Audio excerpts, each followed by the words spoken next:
o una neoplasia puede causar anemia. La anemia es una manifestación simplemente de una enfermedad subyacente.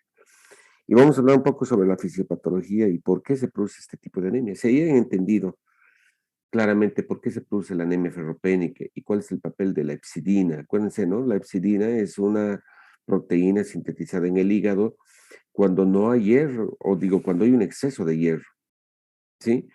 Entonces, cuando hay un exceso de hierro circulante, inmediatamente se sintetiza hepcidina y la hepcidina cierra las puertas, ¿verdad? Y dice, no queremos más hierro, ni hierro que se absorba por el intestino, ni hierro que salga del sistema retículo endotelial hacia la circulación. Por lo tanto, no tenemos que tener más aporte de hierro. La hepcidina obviamente regula todo esto, pero vamos a ver que en la anemia asociada a enfermedad crónica, es decir, en la anemia inflamatoria, existe una desregulación en la homeostasis del hierro, existe un aumento de la ferritina. Acuérdense, la ferritina es un reactante fase aguda. De hecho, ustedes han debido aprender, ¿sí?, que, por ejemplo, en la infección por COVID, uno de los marcadores de infección y sobre todo de tormenta inflamatoria es la elevación de ferritina a niveles muy altos. El encontrar ferritinas muy elevadas significa que probablemente estás teniendo un fenómeno inflamatorio y estás bloqueando la utilización de hierro. Entonces vamos a hablar de este tipo de anemia, que es la segunda causa de anemia más frecuente. Muy bien. A ver. La anemia de los procesos infecciosos, así se llama, o anemia asociada a enfermedad crónica, es como la punta de un iceberg. Simplemente, ¿sí?, significa que cuando hay anemia, subyacentemente existe una serie de procesos fisiopatológicos, ¿sí?, que implican alteración en la regulación y la homeostasis del hierro. La anemia simplemente es una manifestación de una serie de fenómenos subyacentes que acompañan, por ejemplo, a las infecciones agudas o crónicas. Cualquier infección, una pielonefritis, una endocarditis infecciosa, la tuberculosis, o bien fenómenos inflamatorios, un lupus, la artritis reumatoidea, una enfermedad intestinal inflamatoria, o bien una neoplasia, no necesariamente una neoplasia hematológica, un cáncer de mama activo, un cáncer de colon, un cáncer de tiroides. Cuando se activa, inmediatamente produce fenómeno inflamatorio, inhibición de la eritropoiesis y anemia, o bien traumatismos, quemaduras, inclusive procesos crónicos no inflamatorios como la diabetes mellitus, por ejemplo. Hay que excluir de este fenómeno a la insuficiencia renal crónica. La insuficiencia renal crónica tiene sus propias particularidades que originan anemia. Entonces, cuando hablamos de anemia de los procesos infecciosos o anemia de la enfermedad crónica, nos referimos a varias entidades donde se tiene que excluir a la insuficiencia renal crónica. La anemia de la enfermedad crónica es la más frecuente después de la anemia ferropénica y es más frecuente en pacientes internados, porque un paciente se interna, ¿por qué? Porque tiene una enfermedad, ¿verdad? Una inflamación, una infección, un traumatismo, o tiene una diabetes descompensada, o un EPOC descompensado, ¿sí?, o un evento vascular cerebral. O sea, tiene algo, o tiene un traumatismo, o tiene una neoplasia. Por eso la anemia es muy frecuente en los pacientes hospitalizados. Si nosotros pasamos visita y vemos los expedientes de los pacientes internados y vemos los hemogramas, vamos a ver que una gran cantidad de ellos siempre cursa con anemia. Se conoce como anemia de la inflamación. ¿Por qué? Porque dentro del fenómeno fisiopatológico están involucradas citoquinas y células del sistema reticular endotelial que inducen cambios en la homeostasis del hierro. Ya vamos a ver cómo las citoquinas y las células, como los macrófagos y los linfocitos T, están involucrados en esta generación de citoquinas inflamatorias. Como se asocia a enfermedades, es bien difícil diagnosticarla en forma individual y la gran mayoría de las anemias asociadas a enfermedad crónica son anemias hipocrómicas microcíticas. Por eso hay que hacer una marcada diferencia con la ferropenia y muchas veces se confunde con ferropenia. En algunas ocasiones, si nosotros no pedimos ferritina o patrón de hierro, empezamos a darle hierro y ese hierro no se va a absorber. ¿Por qué? Porque la anemia asociada a enfermedad crónica hay una liberación activa de hepcidina y la hepcidina está bloqueando la absorción de hierro a nivel intestinal. Entonces, no, por vía parenteral, lo único que estamos causando es una sobrecarga de hierro, porque la ferritina aquí está aumentada. Muy bien. ¿Cuáles son las causas de la anemia asociada a este fenómeno crónico? Hay 4 causas. Primero, infecciones, ya sea agudas y crónicas. ¿Qué infecciones? Bacterianas, parasitarias, micóticas, infecciones virales, ¿sí?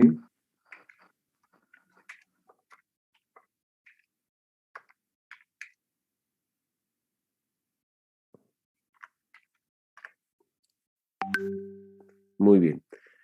Cualquier infección bacteriana, tuberculosis, abscesos, osteomielitis, endocarditis, infecciones urinarias.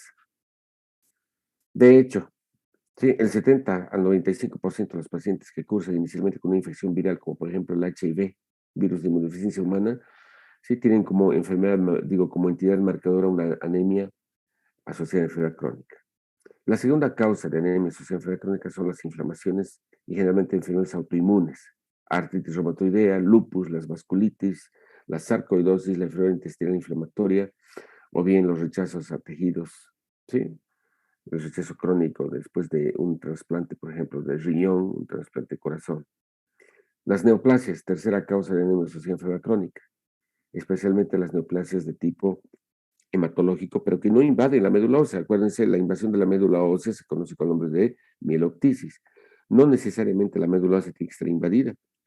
Independientemente de la mieloptisis, la actividad de un linfoma o de un mieloma hace que un paciente tenga anemia. Los tumores sólidos, cualquier tumor sólido, cáncer de mama, cáncer de colon, cáncer de tiroides, los sarcomas, los adenocarcinomas de cualquier tejido, cuando están activos, originan anemia. Finalmente, el daño tisular, la necrosis, los traumatismos, las quemaduras, y también se involucran enfermedades crónicas descompensadas, como una diabetes mellitus tipo 2, una enfermedad pulmonar obstructiva crónica, un evento vascular cerebral.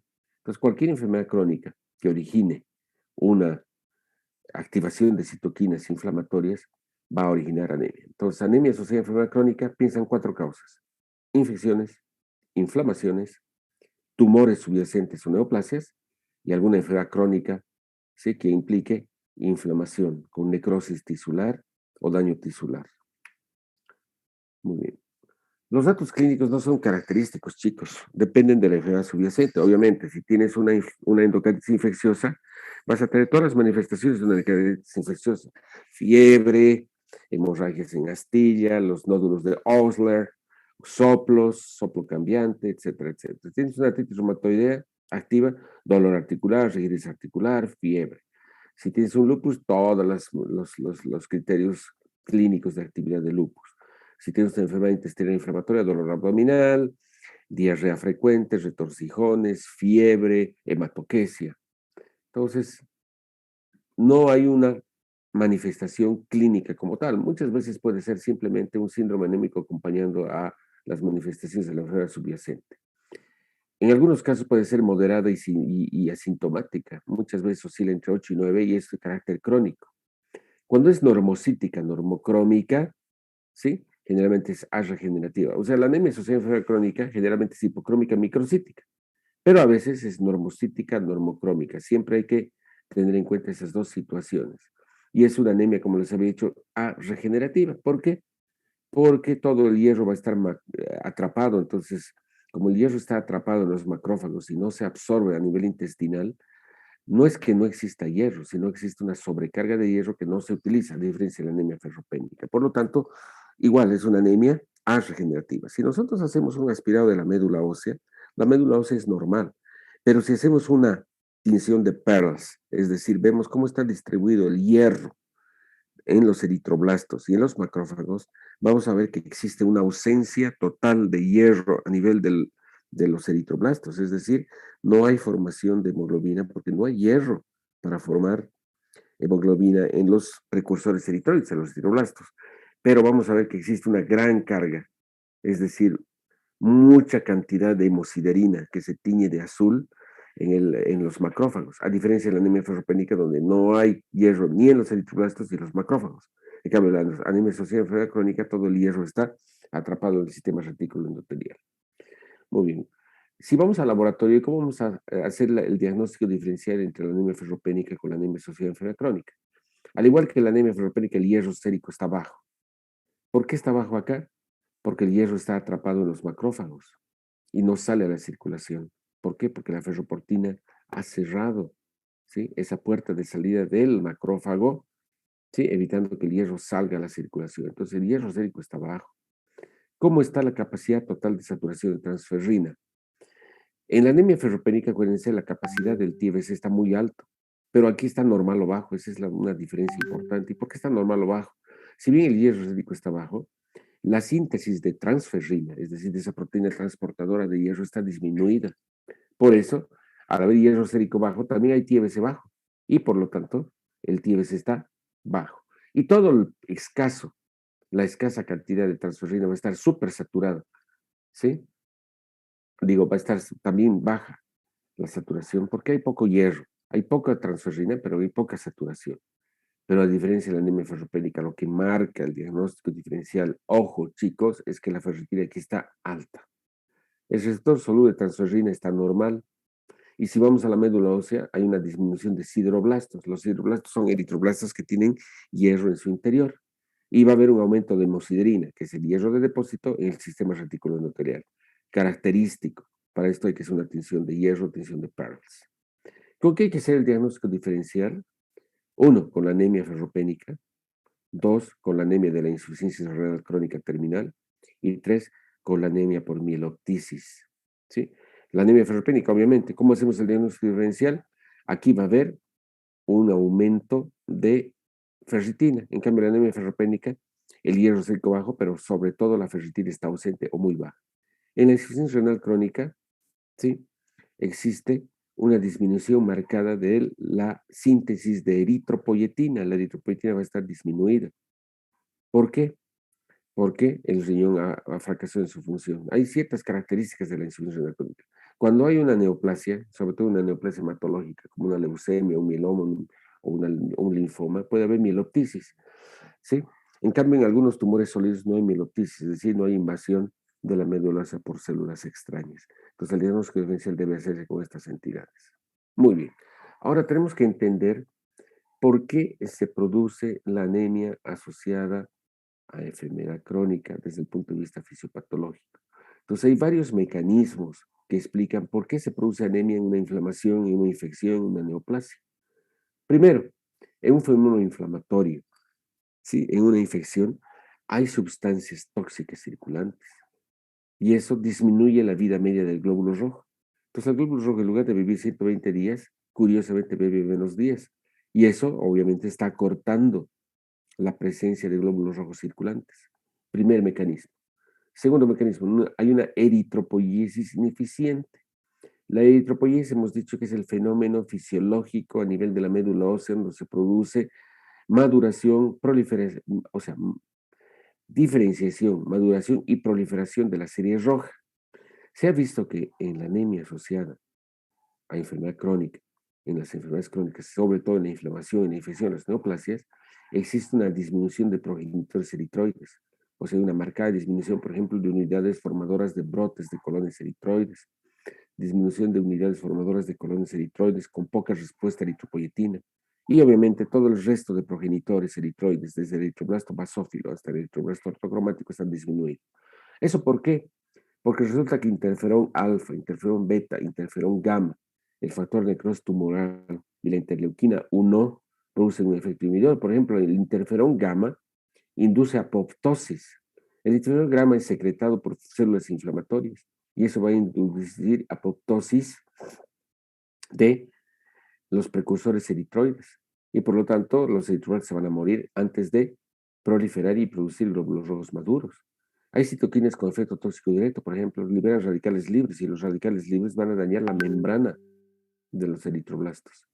Por otra parte, va a haber activación de los macrófagos y curiosamente, si hacemos un aspirado medular, vamos a ver que los macrófagos se comen a los glóbulos rojos y se comen sobre todo a los progenitores eritroides. Hay una eritrofagocitosis. Hay muchas infecciones virales donde se produce un síndrome hemofagocítico. Hay eritrofagocitosis que disminuye no solamente la vida media del glóbulo rojo circulante cuando pasa por los sinusoides de la médula ósea, sino los propios progenitores eritroides son fagocitados.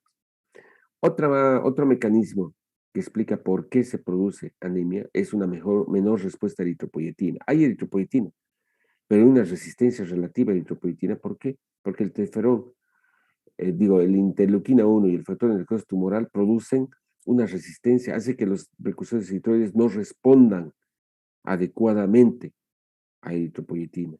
Finalmente, hay una disminución en la producción también de eritropoyetina generada por interferón gamma. El efecto más importante, o el mecanismo más importante de la anemia inflamatoria o de la anemia asociada a enfermedad crónica, es el efecto que tienen las citoquinas inflamatorias y las células del sistema reticular endotelial. Las citoquinas y sobre todo las células del sistema reticular endotelial van a activar monocitos y linfocitos T. Y esta activación de monocitos para que se conviertan en macrófagos y linfocitos T es el mecanismo más importante. Por eso los microorganismos, las neoplasias, la desregulación inmune, fenómeno inflamatorio, activan monocitos y linfocitos. Y al activar monocitos y linfocitos, ¿qué se produce? Por ejemplo, cuando se activan los linfocitos T, producen interferón gamma. Y cuando se produce activación de monocitos y macrófagos, se produce factor de necrosis tumoral alfa, interleuquina 1, interleuquina 6, interleuquina 10. Son citoquinas. Pero me voy a silenciar, hay una Narda Bozo que tiene su...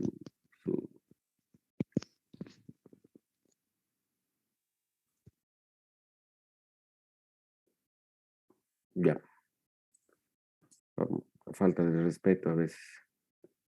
Bueno, chicos, seguimos. Entonces, la producción de citoquinas está dada por, como hemos dicho, activación de monocitos y linfocitos. Cuando los linfocitos T se activan, esto produce, hemos dicho, interferón gamma. Eso lo tienen que saber. Y la activación de monocitos y macrófagos del sistema reticular endotelial, factor necrosis tumoral y todas las interleuquinas, 1, 6 y 10. Muy bien. ¿Qué pasa con cada una de estas citoquinas? Vamos a empezar a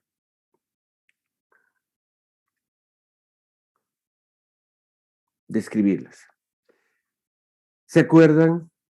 La interleuquina 6 es una interleuquina que puede estar sintetizada por los hepatocitos. De la misma manera, el fenómeno inflamatorio puede generar interleuquina 6 y lipopolisacáridos. ¿Qué hace la interleuquina 6? La interleuquina 6 estimula la síntesis de hepcidina. Entonces, fenómeno inflamatorio activa interleuquina 6 por medio de los monocitos y macrófagos y las células del sistema retículo endotelial del hígado, ¿no? Las células de Kupffer. Esto estimula y regula la hepcidina. ¿Qué hace? ¿Sí? ¿Qué hace la hepcidina? Acuérdense, la hepcidina es una llave que va a bloquear a la ferroportina a nivel de la célula del enterocito, a nivel del enterocito duodenal. Por lo tanto, inhibe la absorción de unidad de hierro. Pero por otra parte, también va a bloquear, va a echar llave a la ferroportina del macrófago. Por lo tanto, bloquea la liberación de hierro desde el macrófago. ¿Por qué? Por disminución de la expresión de transportador de hierro que se llama ferroportina 1 en el macrófago. Por lo tanto, la liberación de hepcidina causa hipocideremia. ¿Qué es la hipocideremia? La disminución del hierro circulante. No haber hierro circulante. La limitación del aporte de hierro en la médula ósea es el principal efecto en la patogénesis de anemia y la inflamación. ¿Qué significa eso? Al no haber hierro, el hierro no se dirige a la médula ósea, a los eritroblastos. Y si no hay hierro en los eritroblastos, no hay síntesis de hemoglobina. Por eso, en la inflamación, la liberación de hepcidina es uno de los factores más importantes que va a bloquear, ¿sí?, la síntesis de hemoglobina. Y ese es el rol de la hepcidina, acuérdense. La hepcidina actúa como una llave. ¿Quién sintetiza hepcidina? El hígado. ¿En presencia o estímulo de qué? De interleuquina 6 por fenómeno inflamatorio. Por lo tanto, el hígado sintetiza hepcidina. ¿Qué hace la hepcidina? Disminuye la absorción duodenal y bloquea la liberación de hierro desde el sistema reticular endotelial. Por lo tanto, disminuye el aporte de hierro a nivel de la circulación y eso disminuye el aporte de hierro a la médula ósea. Y si no hay hierro en la médula ósea, no hay síntesis de hemoglobina. Pero a diferencia de la anemia ferropénica, al haber un exceso de hepcidina, todo el hierro está más bien circulando, no utilizándose porque está en forma de ferritina y está atrapado en el macrófago. Y el hierro que tú estás dando, curiosamente, para inducir la formación de hemoglobina, no se va a absorber. Por lo tanto, el rol de la epsilina es muy importante. Un exceso de epsilina con una sobrecarga de hierro a nivel del hierro del sistema reticular endotelial. Otra de las citoquinas que se sintetiza y se libera por activación de los monocitos es la interleuquina 1.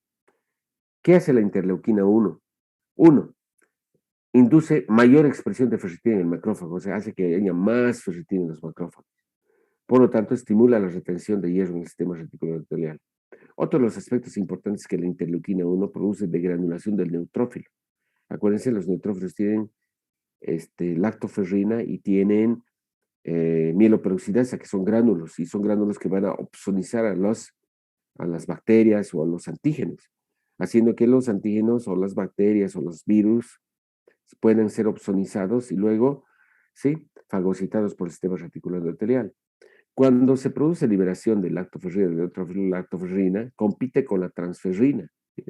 La transferrina está transportando hierro, pero al haber lactoferrina que se libera del neutrófilo, esa lactoferrina atrapa u opsoniza el hierro circulante. Y el macrófago capta eso como si fuese un antígeno. Y por lo tanto engloba y fagocita el complejo lactoferrina con hierro, haciendo que haya mayor depósito de hierro en el sistema retículo endotelial, como dice aquí, estimula la retención. Por otra parte, sí, en forma indirecta, suprime el estímulo de eritropoyetina sobre el precursor de eritroides, también generando una resistencia a la insulina.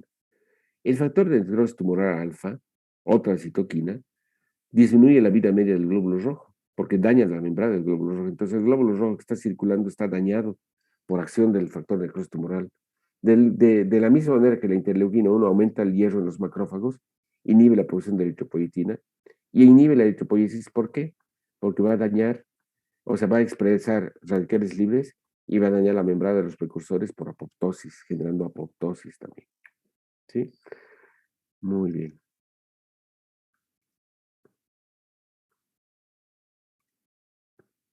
Interferón gamma, ¿sí?, aumenta la expresión de un transportador, una puerta de entrada en la membrana del macrófago. Por lo tanto, al aumentar el transportador de diferentes metales, hay mayor captación de hierro.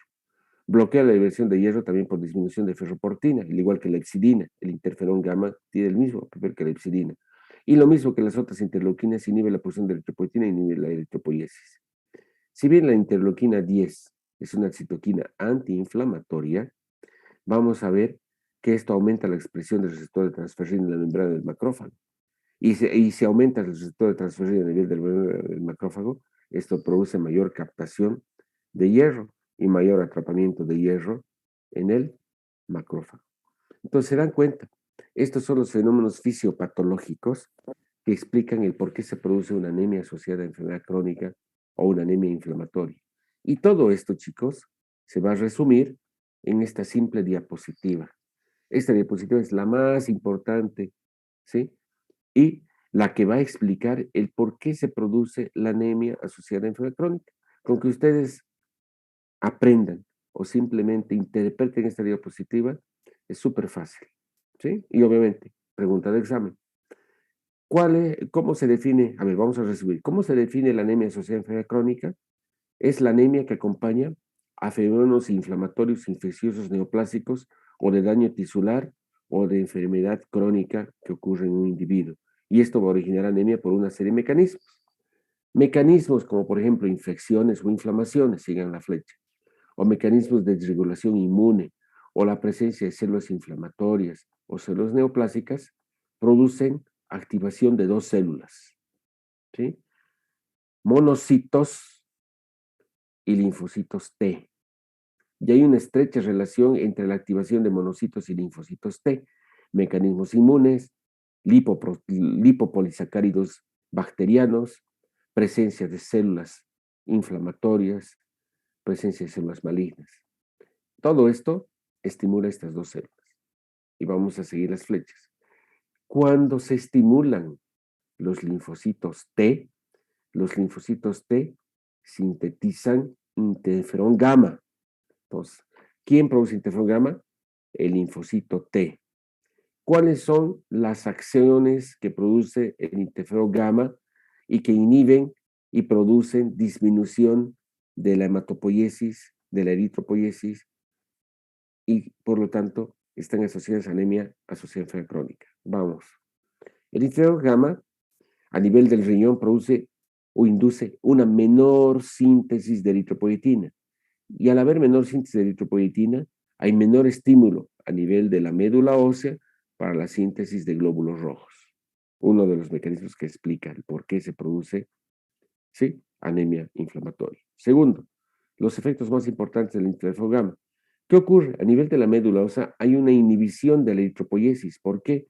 Hemos dicho, porque induce apoptosis, porque induce daño por radicales libres sobre precursores de la médula ósea, sobre eritroblastos.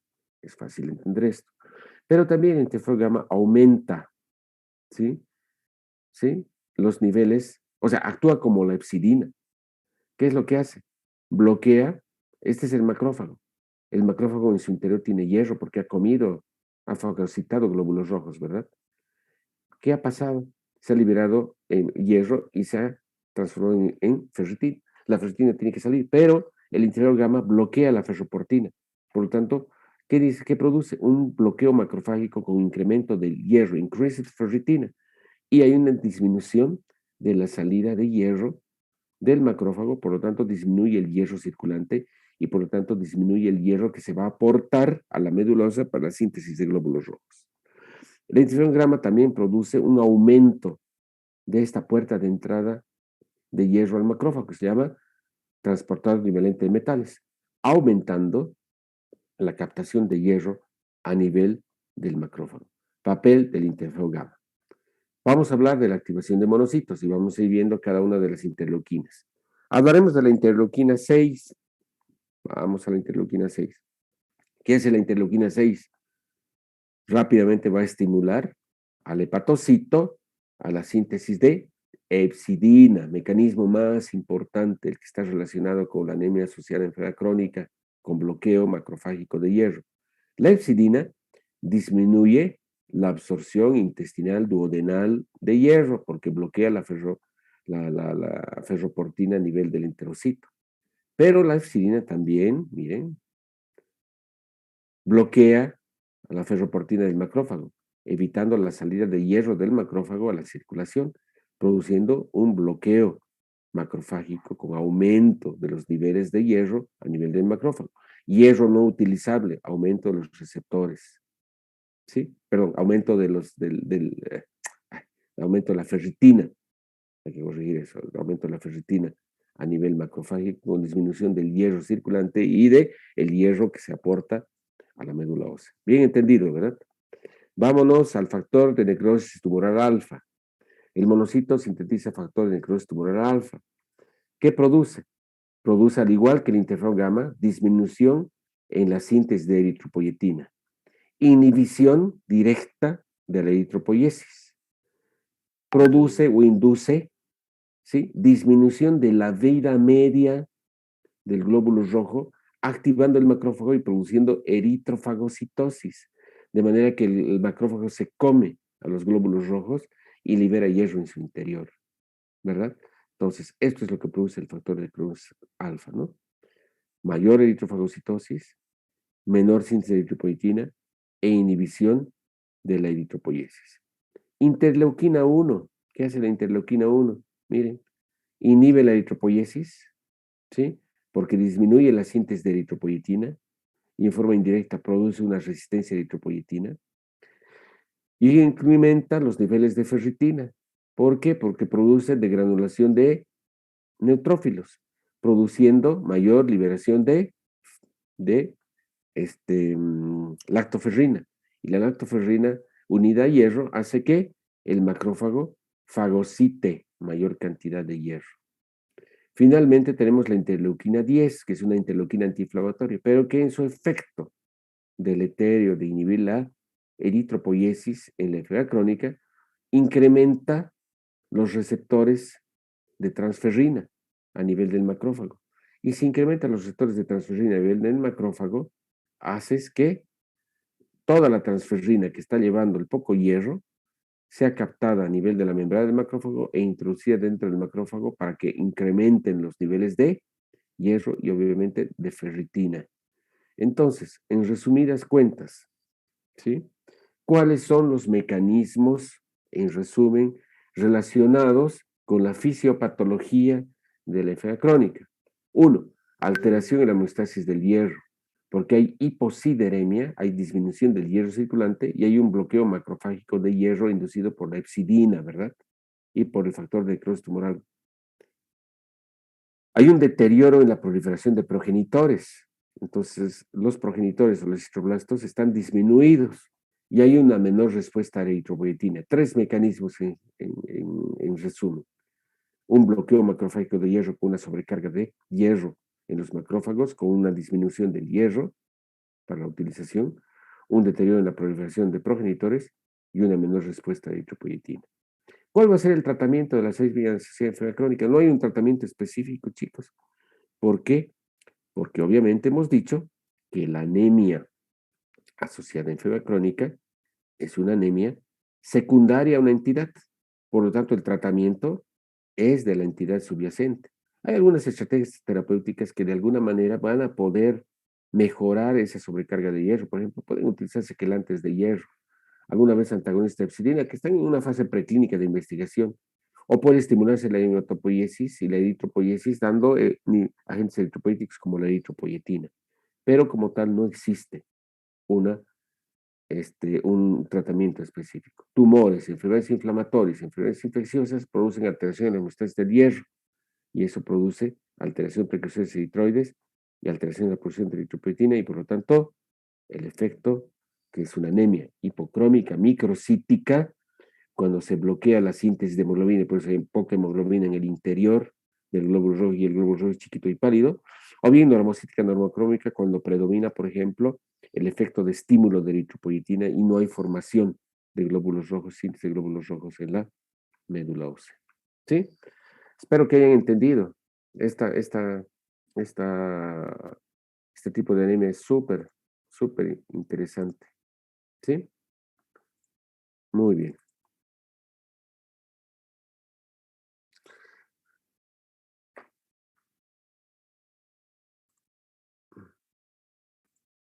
Bueno, vamos a terminar la clase haciendo el diagnóstico diferencial y entendiendo. ¿Están viendo la pantalla, chicos? Sí, doctor. ¿Qué dice? Anemia en las enfermedades renales. Es muy diferente de la anemia asociada a enfermedad crónica, ¿verdad? Obviamente, la insuficiencia renal crónica es una enfermedad crónica, pero tiene sus propias características fisiopatológicas. Y es importante diferenciar la anemia asociada a enfermedad crónica de la anemia de la insuficiencia renal crónica. Definimos insuficiencia renal crónica, ¿sí? Se define cuando la depuración o el clearance de creatinina está menos de 60 mililitros por milímetro, por minuto, sobre 1.73 metros de superficie corporal en un periodo de más de 3 meses. En resumidas cuentas, cuando la depuración de creatinina, que normalmente es de 60 a 120 mililitros por minuto, disminuye a menos de 60 mililitros de forma sostenida en un periodo mayor de 3 meses, eso es insuficiencia renal crónica. Y ustedes van a ver que cuando el clearance, tengo que silenciar a alguien otra vez. Silvana María Tapia. O la expulsamos, chicos, ¿qué dicen? Bueno, ¿cuándo se presenta anemia en la insuficiencia renal crónica? Los niveles de hemoglobina disminuyen a menos de 11 gramos por decilitro cuando la depuración de creatinina es menos de 30 mililitros por minuto. ¿Sí? Entonces, basta que la mitad de la función renal disminuya, ya se evidencia una disminución de las cifras de hemoglobina. El estadio 4 de la insuficiencia renal crónica, entonces, cuando los niveles de creatinina sérica aumentan por encima de 2 miligramos por decilitro, hacen evidente ya la anemia. Entonces, si tú tienes un paciente con insuficiencia renal crónica y tiene anemia, quiere decir que su depuración de creatinina ha caído ya a niveles por debajo de 30 mililitros por minuto. Ya es una enfermedad renal crónica prácticamente en estadio 4. es decir, irreversible. Y muchos de estos pacientes van a ser sometidos en forma pronta a un proceso de sustitución renal, ya sea diálisis peritoneal o hemodiálisis. ¿Sí? Muy bien.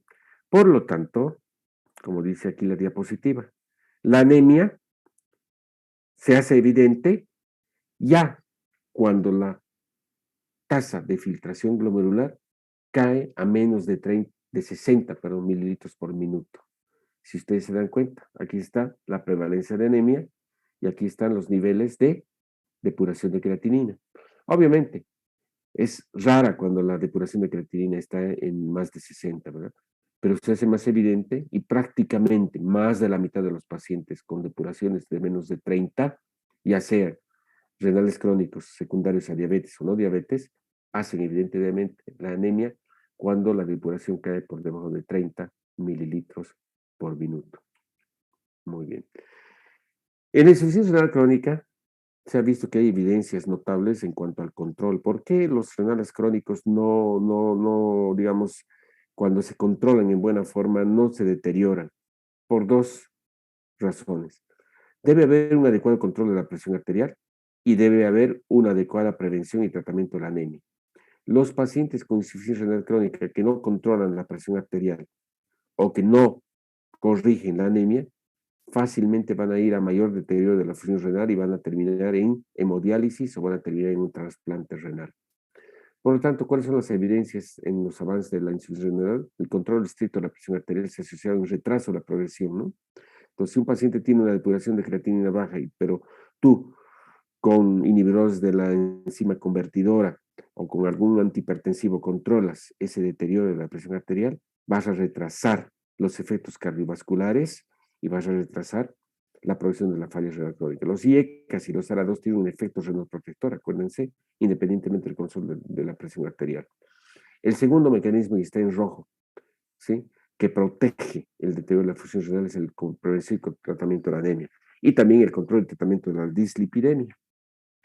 Muy bien. Ahora bien, ¿cuáles son los mecanismos que son diferentes, por ejemplo, a la anemia asociada a enfermedad crónica o a la anemia ferropénica, que están implicados en la patogénesis de la anemia asociada a insuficiencia renal crónica?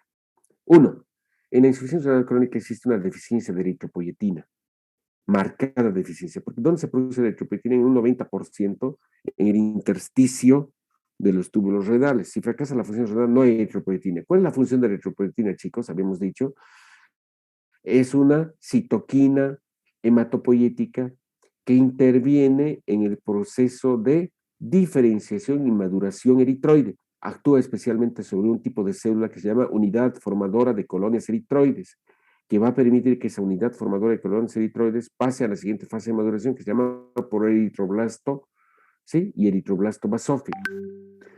Se ha visto que también en la insuficiencia renal crónica hay cierta resistencia a eritropoyetina, ¿sí? Resistencia a eritropoyetina. ¿Por qué hay resistencia a eritropoyetina? Porque en algún momento va a haber, ¿sí?,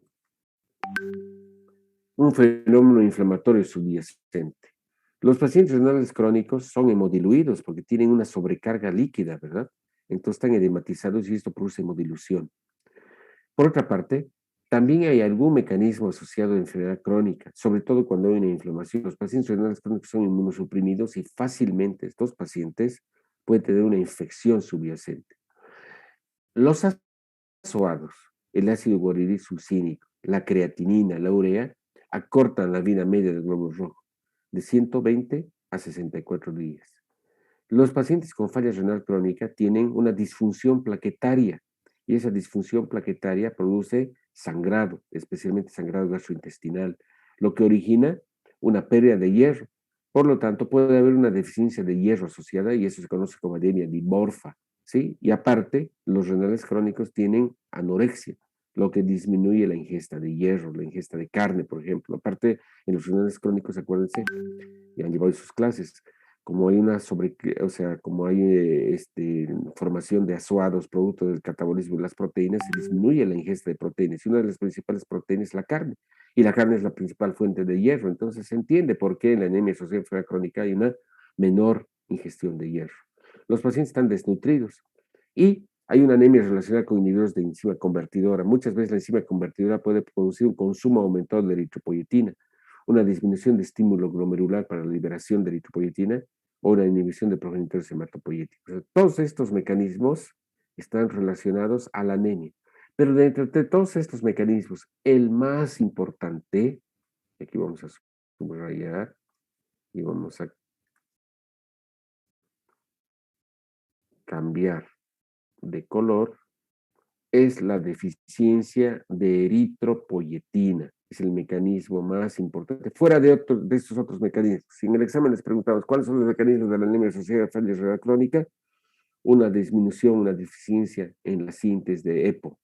Pero existen también estos otros mecanismos asociados. ¿Por qué la eritropoyetina es importante? Porque la eritropoyetina es la citoquina que regula la producción de glóbulos rojos, acuérdense. La eritropoyetina se produce en las células peritubulares del intersticio renal y son estas células las que detectan niveles bajos de oxígeno sanguíneo, ¿sí? Cuando caen los niveles, cuando cae la tensión o la presión parcial de oxígeno en la arteriola aferente, inmediatamente las células peritubulares, ¿sí?, del intersticio renal sintetizan eritropoyetina, tratando de estimular a la médula ósea. ¿Dónde? A las unidades formadoras de colonias eritroides, previniendo también la apoptosis de estas células, liberando mayor cantidad, ¿sí?, de células rojas, entonces de glóbulos rojos, tratando de aumentar el aporte de oxígeno a los tejidos. Entonces, la eritropoyetina produce este mecanismo. Cuando tú administras eritropoyetina exógena, por ejemplo, aumentas la producción de reticulocitos y esto aumenta el tamaño del eritrón. El eritrón es esa unidad funcional de la eritropoyesa a nivel de la médula ósea, ¿sí? ¿Qué es lo que hace la eritropoyetina? Miren, aquí están. Este es el proceso de eritropoyesis que hemos llevado. Está la célula madre totipotencial hematopoyética, que por acción de una serie de citoquinas hematopoyéticas, ¿sí?, produce diferenciación hacia una unidad precursora, progenitora, comprometida con ser eritroide, que se llama unidad formadora de brotes de colonias eritroides. ¿Sí? Burst Forming Unit Erythroid, así se llama, unidad formadora de brotes de colonias eritroides. Miren, aquí todas estas citoquinas son las que estimulan la proliferación y diferenciación. Esta unidad formadora de brotes de colonias eritroides se diferencia en unidad formadora de colonias eritroides. Aquí actúa la eritropoyetina. ¿Qué es la eritropoyetina? Permite que estas células progenitoras, especialmente la unidad formadora de colonias eritroides y la unidad formadora de brotes de colonias eritroides, se diferencien ya en células más maduras. A nivel de la médula ósea, ¿qué tenemos? Tenemos los proeritroblastos y los eritroblastos. A nivel de los proeritroblastos y eritroblastos se introduce el hierro y se empieza la síntesis de hemoglobina para producir reticulocitos y glóbulos rojos jóvenes. Si no hay eritropoyetina, no hay maduración y proliferación de unidades formadoras de colonias eritroides y se bloquea la eritropoiesis.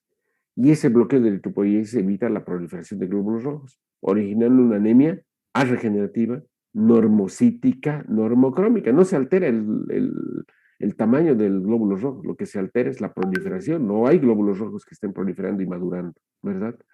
Principal mecanismo de la anemia de la insuficiencia renal crónica. Hablemos un poquito de la eritropoyetina. La eritropoyetina es una citoquina, hemos dicho, una hormona eritropoyética. El gen de la eritropoyetina está en el cromosoma 7, en la región del brazo largo, en la banda 11q22. En 1985 fue clonado. Antes de 1985 no se conocía la eritropoyetina. Por lo tanto, ahora ya tenemos eritropoyetina recombinante. Y esa eritropoyetina recombinante es útil en el tratamiento de las anemias por insuficiencia renal crónica. La eritropoyetina se produce en las células corticales renales cercanas a los túbulos proximales, ¿no? Células peritubulares. No se conoce una localización exacta también en el hígado. El 10% de la eritropoyetina puede producirse en el hígado, pero la producción solamente es la séptima parte de la producción renal. Por lo tanto, el riñón es la principal fuente. Miren, aquí se localizan. Estas son las células peritubulares productoras de eritropoyetina. Por lo tanto, al fracaso de la función renal, disminuye la producción de eritropoyetina y bloquea. Este dispositivo es súper importante. Muy bien. Habíamos dicho que los pacientes con insuficiencia renal crónica, ¿sí?, tienen un efecto beneficioso cuando corregimos, ¿sí?, los niveles de presión arterial, pero sobre todo cuando prevenimos y corregimos la disminución de hemoglobina, es decir, la anemia. Si nosotros no corregimos la anemia, los pacientes van a tener aumento en la mortalidad, sobre todo van a tener mayores eventos cardiovasculares isquémicos y obviamente la capacidad o la calidad de vida va a disminuir. Por eso, la corrección de la anemia y el hecho que los pacientes renales crónicos tengan cifras entre 11 y 12 gramos de hemoglobina preserva la función ventricular, aumenta la calidad de vida, la capacidad de ejercicios y reduce todas las complicaciones, la morbimortalidad. ¿Cuáles son los efectos de la insuficiencia renal crónica a través de la anemia que producen disfunción orgánica, sobre todo disfunción cardiovascular? Produce falla cardíaca por disminución, por ejemplo, del aporte de oxígeno, lo que produce disminución en la fuerza de contracción, disminución en la perfusión, sí, estrés oxidativo. O sea, se dan cuenta cómo, ¿ya?, el no controlar la anemia en los pacientes con insuficiencia renal crónica produce en forma indirecta un deterioro cardiovascular. Muy bien. ¿Cuál es el tratamiento, por lo tanto, de la anemia asociada a insuficiencia renal crónica? ¿Qué es lo que vamos a hacer? Tenemos que administrar agentes eritropoyéticos, porque el principal mecanismo, como habíamos dicho, chicos, es la disminución en la síntesis de eritropoyetina. Por lo tanto, tenemos que dar eritropoyetina exógena. Y hay diferentes tipos de eritropoyetinas exógenas. La más frecuente es la eritropoyetina alfa, pero también hay eritropoyetina beta y la eritropoyetina alfa. Y hay otros agentes eritropoyéticos. ¿Cuál es el objetivo? La neuro y sobre todo la cardioprotección. Cuando nosotros vamos a dar eritropoyetina para inhibir o prevenir, más bien dicho, y luego corregir la anemia asociada a insuficiencia renal crónica, tenemos que dar eritropoyetina, ¿sí?, cuando dos determinaciones con 15 días de intervalo muestran una caída de hemoglobina por debajo de 11 gramos por decilitro. Entonces siempre tenemos que hacer hemogramas en estos pacientes. Y si vemos que en el curso, ¿sí?, de 15 días de intervalo, o sea, de este primer mes de seguimiento, vemos que las cifras de hemoglobina han caído por debajo de 11 gramos por decilitro, sí está indicada la administración de eritropoyetina. Si no damos eritropoyetina, ya hemos dicho los efectos deleterios que tienen a nivel cardiovascular y a nivel de mayor deterioro de la función renal, ¿sí? Obviamente, tenemos que estar seguros que no haya otra entidad subyacente que esté complicando y esté asociada a la anemia. Hemos dicho que en la anemia de los renales crónicos hay una desnutrición, un menor aporte de hierro y un mayor sangrado. Por lo tanto, puede haber anemia ferropénica asociada por sangrado. Y si nosotros no corregimos la deficiencia de hierro, por más de que demos eritropoyetina, no vamos a mejorar la anemia. Acuérdense, cuando hemos hablado de anemia ferropénica, el aumento de los requerimientos está dado por la necesidad de utilización de eritropoyetina.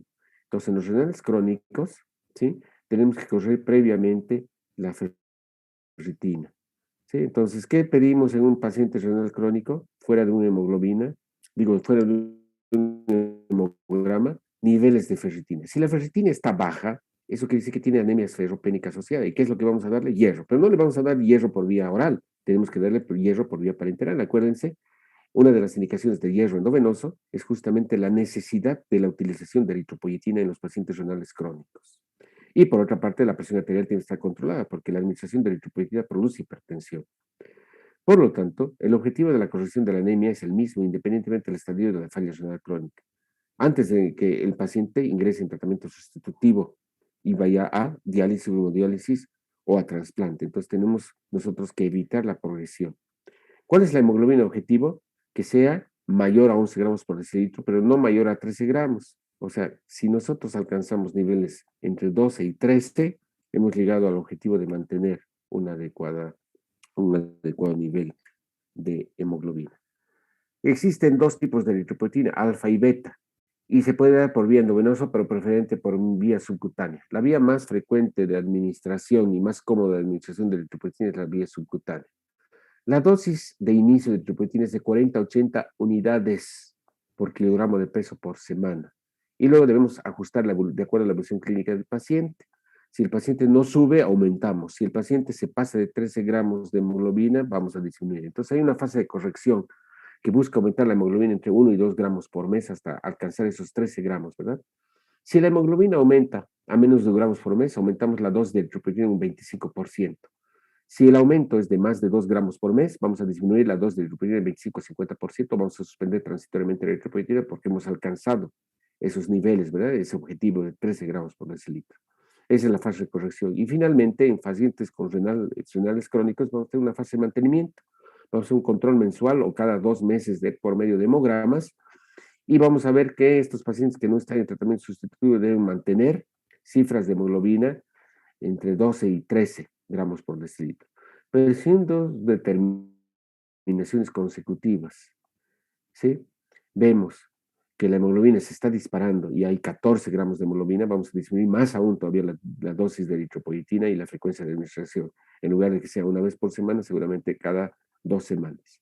Es importante ver si hay alguna enfermedad intercurrente, una infección, una inflamación intercurrente que esté produciendo tal vez determinada resistencia a eritropoyetina, que nos obligue a aumentar la frecuencia de los controles. Muy bien. De acuerdo a los resultados iniciales del hemograma y la administración de eritropoyetina, tenemos que hacer todos estos tipos de situaciones, todo este tipo de seguimientos en los pacientes, porque puede haber asociación de una serie de entidades. Uno, pesquisa de sangrado gastrointestinal. Si vemos que nuestra hemoglobina no está aumentando, ¿qué es lo que vamos a hacer? Sangre oculta en S. Si la sangre oculta en S es positiva, quiere decir que hay pérdida de hierro, probablemente por sangrado gastrointestinal. O tenemos que hacer una evaluación ginecológica porque puede haber metrorragias disfuncionales. O puede haber patologías hematológicas subyacentes que estén originando la falla renal, como una gamapatía monoclonal, un mieloma múltiple, que es la primera causa de insuficiencia renal en una enfermedad hematológica. Podemos pedir reactantes de fase aguda, porque puede haber un fenómeno inflamatorio o una infección subyacente que no estamos determinando o no estamos diagnosticando en el curso de una falla renal crónica, proteína C reactiva. Hay que ver si los pacientes que están en diálisis, ¿sí?, están adecuadamente dializados. Hay que medir los niveles de hormona paratiroidea. Acuérdense, en la falla renal crónica terminal existe un hiperparatiroidismo secundario y el hiperparatiroidismo secundario produce descalcificación, ¿sí? Una enfermedad ósea metabólica. Y eso está originando osteoporosis con hipercalcemia por hiperparatiroidismo secundario. Y la matriz ósea queda debilitada y reemplazada por fibras de colágeno, fibras elásticas. Por lo tanto, se disminuye el espacio medular y hay una disminución del lugar o de la masa a nivel de la masa hematopoyética, a nivel de la porción esponjosa de los huesos. Hay que ver si no hay una hemólisis subyacente a la presencia o la circulación de azoados como creatinina, succínico. Entonces hay marcadores de hemólisis, eso vamos a ver más adelante, aptoglobina, insuficiencia láctica, niveles de bilirrubina. En los pacientes con insuficiencia renal crónica hay una disminución, por ejemplo, del ácido fólico y de la vitamina B12 que puede complicar, insuficiencia renal crónica asociado a una megaloblastosis. Hay presencia de aluminio en la sangre, ¿sí? Porque la diálisis puede producir, ¿sí?, un aumento de aluminio, hay que dar quelantes de aluminio. Electroforesis de hemoglobina, porque puede haber hemoglobinopatías, puede haber un hipotiroidismo asociado o una neoplasia asociada. Entonces, siempre tenemos que vigilar toda esta serie de situaciones. ¿Cómo se hace el tratamiento cuando hay una asociación de hierro en la anemia asociada a enfermedad crónica? En urémicos, la asociación digestiva de hierro es insuficiente, como lo habíamos mencionado. Aparte de eso, hay hiporexia, ¿no? Y hay pérdidas obligatorias en hemodiálisis. La hemodiálisis también produce pérdida. Por lo tanto, el aporte de hierro tiene como objetivo alcanzar y mantener hemoglobina también por encima de 11 gramos. ¿Qué es lo que tenemos que hacer? Niveles de ferritina. En estos pacientes que tienen tienen deficiencia de hierro y anemia de la insuficiencia renal crónica, vamos a dar hierro por vía parenteral. ¿En qué dosis? ¿Sí? Vamos a ver, de acuerdo a la fórmula de Ganzoni, acuérdense, ¿no? La fórmula de Ganzoni, el peso, hemoglobina deseada menos hemoglobina real por una constante por la reserva de hierro. Y los niveles recomendados es alcanzar siempre una ferritina entre 200 y 500 microgramos por litro y una saturación de transferencia de 30 y 40%. Cada 3 meses vamos a medir los niveles de ferritina y vamos a disminuir el aporte de hierro parenteral, esos 500 o 1000 miligramos de Ferinject, por ejemplo, hierro carboximaltosado, cuando los niveles de ferritina superan los 500 microgramos por litro. La vía oral no es recomendable porque hay una absorción digestiva pobre de hierro, hay ferritina, no, es de hierro, ¿verdad? Entonces, cuando tengamos renales crónicos que tengan deficiencia de hierro, nunca vamos a corregir dándoles sulfato ferroso o fumarato ferroso. Siempre la vía endovenosa es la indicada. Nunca se utiliza la vía intramuscular. Y hay dos tipos de presentación: el hierro retral, hierro sucrosa y el hierro carboximaltosado. Otro de los aspectos que hay que tomar en cuenta en la anemia asociada a insuficiencia renal crónica es la resistencia a eritropoyetina. La resistencia a eritropoyetina es muy frecuente en los pacientes que tienen insuficiencia renal crónica. Estás dando eritropoyetina y nunca mejoras. Y se define cuando no se alcanza hemoglobina objetivo de 300.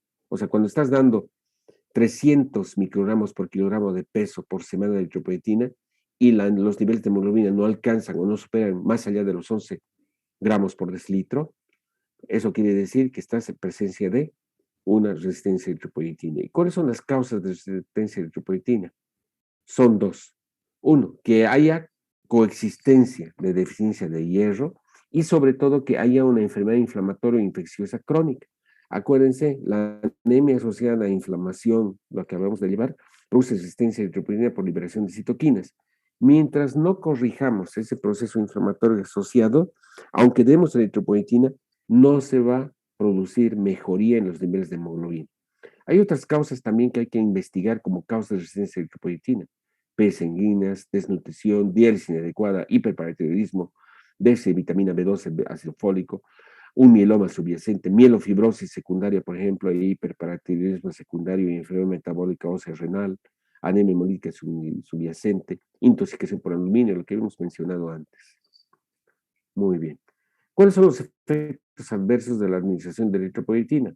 La eritropoyetina puede inducir hipertensión arterial, puede inducir convulsiones, puede generar efectos trombóticos o, curiosamente, acuérdense, la eritropoyetina es una proteína, puede originar eritroblastopenia. Se está produciendo una buena y adecuada estimulación de la formación de glóbulos rojos y mejorando la hemoglobina, pero súbitamente se produce, ¿sí?, disminución de reticulocitos y un descenso brusco importante de hemoglobina en presencia de plaquetas y leucocitos normales, y cuando hay disminución de leucocitos, lo más probable es que haya un tratamiento, o sea, una formación de anticuerpos anti-eritropoyetina que produce eritroblastopenia. Son formaciones de anticuerpos, o sea, se produce por formación o inducción de autoanticuerpos anti-eritropoyetina en el suero del paciente, y eso obviamente va a producir eritroblastopenia. Si nosotros vamos a la médula ósea, vamos a ver disminución de precursores eritroides. Bueno, vamos a pasar esto. Muy bien. Hay algunos nuevos agentes eritropoyéticos fuera de la eritropoyetina, ¿sí? Entonces, fuera de la eritropoyetina se ha tratado de utilizar, o se trata de utilizar ahora nuevos agentes eritropoyéticos, y esto es importante. ¿Qué cosas nuevas o qué cosas se están utilizando actualmente para mejorar la anemia de la insuficiencia renal crónica? Por ejemplo, por glicosilación de eritropoyetina, hay un producto que se llama darbepoetina, o la presencia de dímeros o trímeros de eritropoyetina, o eritropoyetina pegilada, que se conoce con el nombre de Mircera, así se llama, agentes hipomiméticos, hematide y estabilizadores de eritropoyetina. Uno de los agentes eritropoyéticos nuevos que se utiliza exitosamente en el tratamiento de la anemia de la insuficiencia renal crónica es el Procrit y el Aranesp. Son dos nuevos agentes eritropoyéticos, la epoetin alfa y la darbepoetina alfa. Epoetin alfa y darbepoetina alfa son eritropoyetinas mejoradas. Una se llama Procrit y el otro se llama Aranesp. Se utiliza en el tratamiento. Y esto hemos dicho que es por glicosilación, ¿verdad?, de eritropoyetina. La epoetina alfa se utiliza actualmente en el tratamiento de la anemia asociada a insuficiencia renal crónica, pero también la anemia asociada a inflamación o infección por HIV, o los pacientes que tienen neoplasias, o la reducción. Esto reduce, por ejemplo, las posibilidades o las necesidades de transfusión en los pacientes que van a ser sometidos a cirugía. De la misma manera, la epoetina alfa se utiliza también en los pacientes con anemia asociada a insuficiencia renal crónica, independientemente estén en diálisis o no diálisis. Y en los pacientes que tienen, por ejemplo, neoplasias, que utilizan agentes neoplásicos, porque estimula con mayor potencia a la síntesis de precursores eritropoyéticos. ¿Sí? Miren, para que ustedes vean, esta es la NESP y cómo, ¿sí? Comparada con la eritropoyetina convencional, vamos a ver que el tiempo y la dosis y el tiempo en alcanzar niveles de eritropoyetina, niveles de hemoglobina, son mucho menores al resto de los agentes eritropoyéticos. La darbepoetina alfa lo mismo, miren, en semanas prácticamente, a las 5 semanas, al mes, se alcanza un objetivo mayor a las 6 semanas, un objetivo mayor de 11 gramos por decilitro en forma rápida, ¿sí? Obviamente hay que ver si subyacentemente existe o no disminución de hierro. Son estudios, ¿no? Hay un estudio, el estudio TRET, que con darbepoetina alfa se reduce los efectos cardiovasculares secundarios, que habíamos dicho, uno de los objetivos de corregir rápidamente los niveles de hemoglobina disminuidos, o sea, la anemia en los pacientes con falla renal crónica. ¿Sí?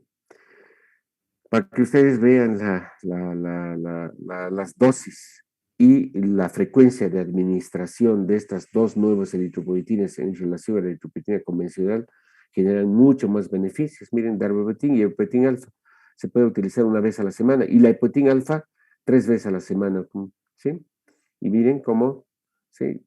Tiene dosis menores, efectos secundarios menores, la ruta de administración cutánea y, obviamente, hay menores efectos. Hay otro agente que se llama cera, ¿sí? Contiene eritropoyetina, receptor activador, contiene los receptores de eritropoyetina, ¿sí?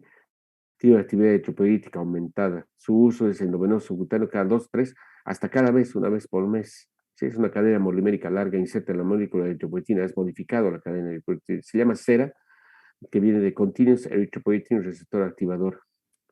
Muy bien. Miren, esta es la comparación de la vida media entre el cera. Miren, la vida media de este agente eritropoyético es mucho mayor comparada con la epoetin alfa, que es la eritropoyetina convencional. La epoetin beta y la darbepoetin alfa también tienen mayor vida media, por lo tanto se pueden administrar en tiempos mucho mayores. El hemátide es otro péptido sintético. Se une y activa el receptor de eritropoyetina. Puede ser usado en pacientes con aplasia pura de serie roja también y en pacientes con anemia asociada a insuficiencia renal crónica. Hay otro factor, ¿no? El FG2210, que también se está utilizando como un inhibidor de papril hidroxilasa, una molécula pequeña que incrementa la síntesis de eritropoyetina endógena en 3 a 5 veces. ¿Por qué la eritropoyetina ahora se considera un agente prohibido por la Federación Internacional de Atletismo y ¿cómo se llama? Y el Comité Olímpico Internacional? ¿Por qué? Porque la eritropoyetina está asociada pues a un incremento en las cifras de hemoglobina y por lo tanto en el transporte de oxígeno y en la mejoría del rendimiento muscular. Entonces no se debe utilizar eritropoyetina, antes se utiliza eritropoyetina con el efecto doping juntamente con los andrógenos para mejorar la eritropoyesis y el aporte de oxígeno. ¿Sí?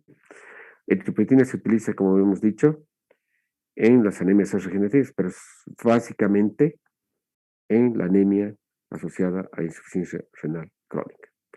Muy bien, chicos. Que tengan un buen día, un buen fin de semana. El día lunes, yo les digo en la mañana, tal vez el lunes no pasemos clases, por eso hemos adelantado estas clases del día sábado. Yo les aviso